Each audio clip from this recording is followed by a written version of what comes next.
de vuelta. Seguimos con la unidad 3, la parte 2, que ya vimos el tema de los conflictos internos de los unitarios y los federales.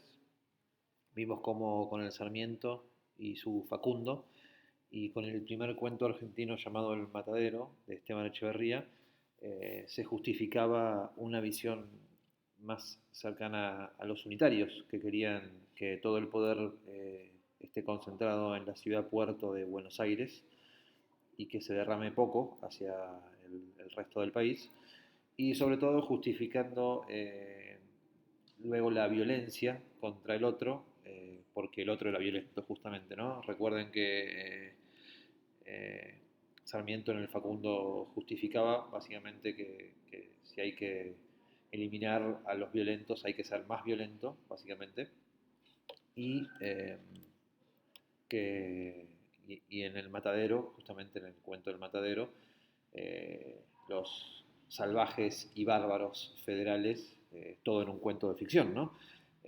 Sometían a un unitario que moría en la suya, en su ley, siendo rebelde y no usando la divisa punzó que se obligaba para identificarse como federal. Así que luego repito lo que dije en el video anterior.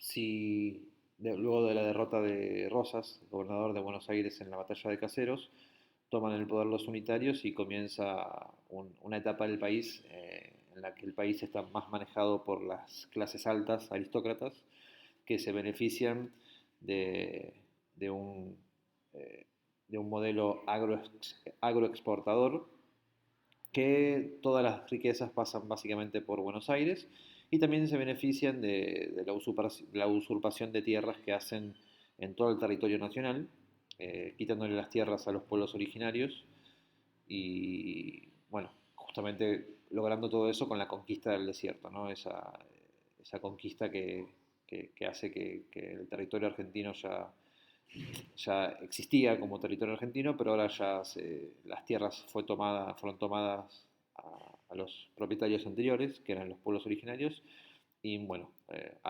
algunas familias, no muchas, se beneficiaron de toda esa toma, ¿no? ¿Cómo lograron esa conquista del desierto? Bueno, lo expone José Hernández en su libro, su poema épico, en la obra más importante de la literatura argentina de la historia, que es el Martín Fierro. Saben que ya se ha usado para muchísimas cosas la denominación de Martín Fierro, ¿no? Que es el nombre del personaje. Incluso los premios sobre la televisión y la radio se llaman Martín Fierro. ¿Pero qué es un clásico? ¿Por qué es un clásico? Pues bueno, José Hernández era más defensor de las ideas federales, ¿sí? No de los unitarios, sino de los federales, y publica las dos partes del Martín Fierro, la primera en 1872 y la segunda en 1879. ¿Sí?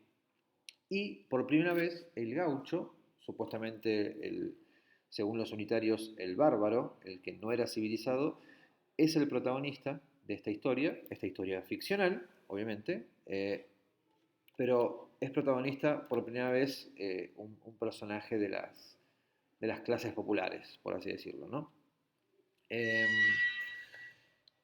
¿Qué historia se cuenta en el Martín Fierro? Se cuenta la historia de este gaucho, Martín Fierro, que tenía una vida linda, cómoda, que con su familia, con sus hijos, trabajaba para un estanciero y la pasaba bien, hasta que llega el gobierno, luego el gobierno de los unitarios, ¿no? Luego de la derrota de Caseros de Rosas, y empieza a reclutar a toda la mano de obra posible para ir a la frontera y expandir justamente las fronteras de su influencia, ¿no?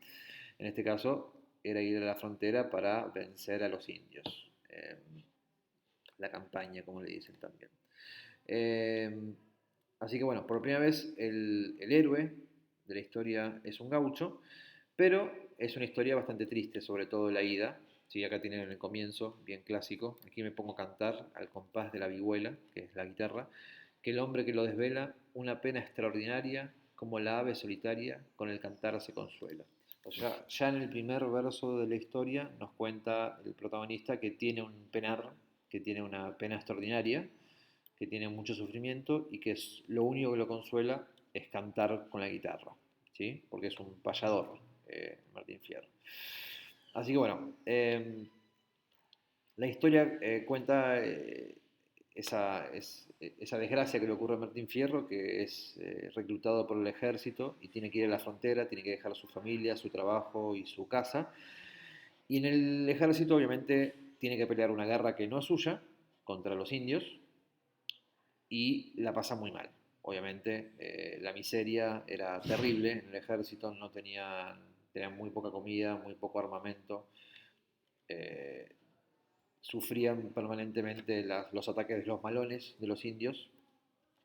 También, también que la visión de Martín Fierro sobre los indios no era buena, obviamente, eran los enemigos, un enemigo obligado, pero eran sus enemigos en todo sentido.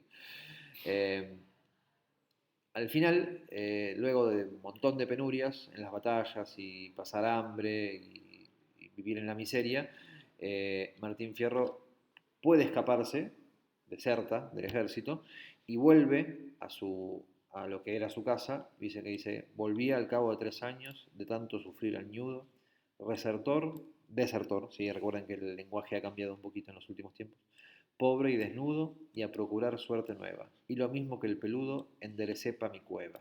No hallé ni rastro del rancho, solo estaba la tapera. Por Cristo, si aquello era para enlutar el corazón. Yo juré en esa ocasión ser más malo que una fiera. Así que por haber perdido todo, su familia, su casa, su trabajo, y por haber pasado 3 años miserables en el ejército, ahí Martín Fierro básicamente jura ser el más malo de todos. Y se entrega a la mala vida, ¿no? A beber, a las riñas, y en un momento mata a un hombre en una riña de un bar, ¿sí? Y en un momento la policía lo viene a buscar, pero Martín Fierro les ofrece resistencia y de hecho uno de los policías, Cruz, digamos que se conmueve por la fiereza de Martín Fierro y por su valentía y como que se unen, digamos, ¿no? Eh, Ven que Cruz era como lobo que defiende su guarida. Bueno, así que bueno, terminan juntos, Martín Fierro y Cruz deciden partir hacia la frontera y ahí termina la primera parte, con los siguientes versos: aquí me despido yo, que he relatado a mi modo, males que conocen todos, pero que nadie descontó.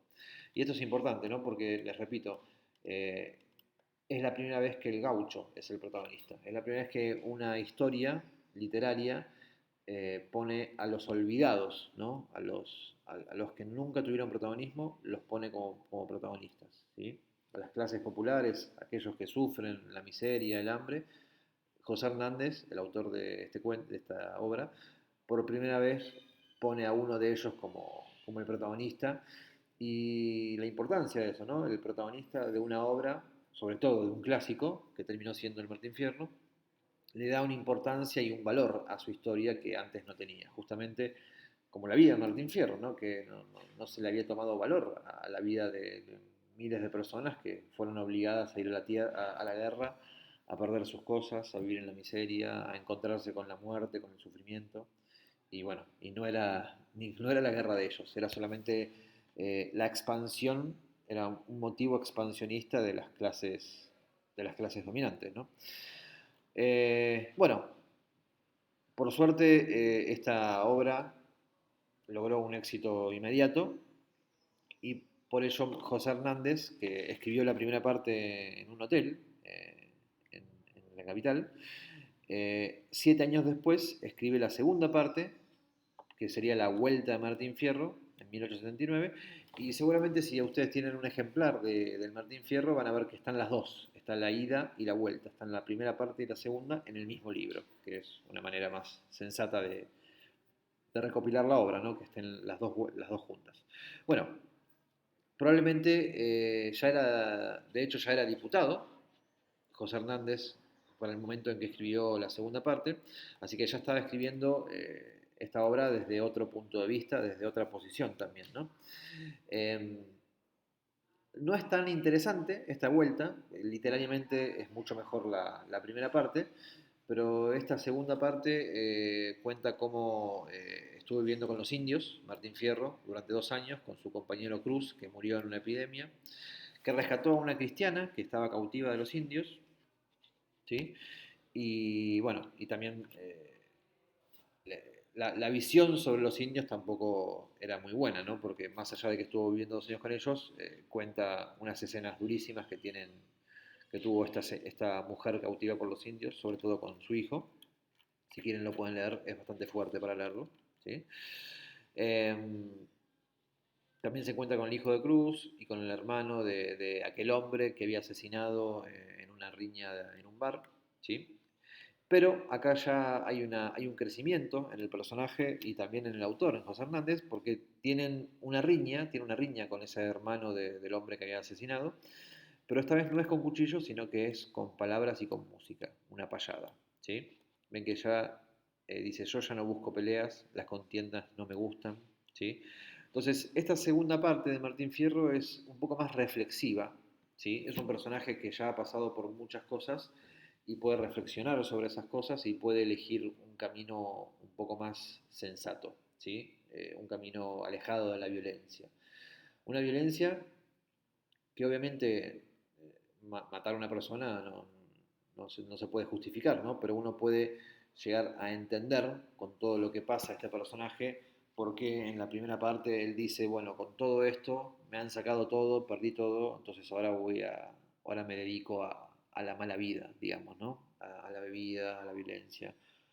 Es injustificable que una persona lastime a otras personas, obviamente, pero uno puede llegar a entender por qué el personaje de Martín Fierro en la primera parte gira hacia una vida más oscura, plagada de dolor y de miseria, pero, como les repito, ya en esta segunda parte el personaje aprende un poco de todas esas vivencias y empieza a sentar cabeza y a no recurrir a la violencia, sino recurrir a la palabra, que es también lo que quiere el autor, como repito previamente, el autor ya siendo diputado de la legislatura de Buenos Aires, ya también está en otro momento, ¿no?, de su vida, eh, confiando más en la palabra, en el consenso y en esas cosas, ¿no?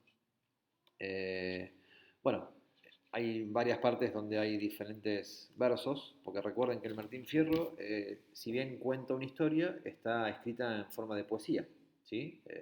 Está escrita en forma de versos, como si pudiera cantarse también con la guitarra, ¿no? Recuerden que la poesía tiene mucho que ver con la música, sobre todo el ritmo, la métrica y todo eso.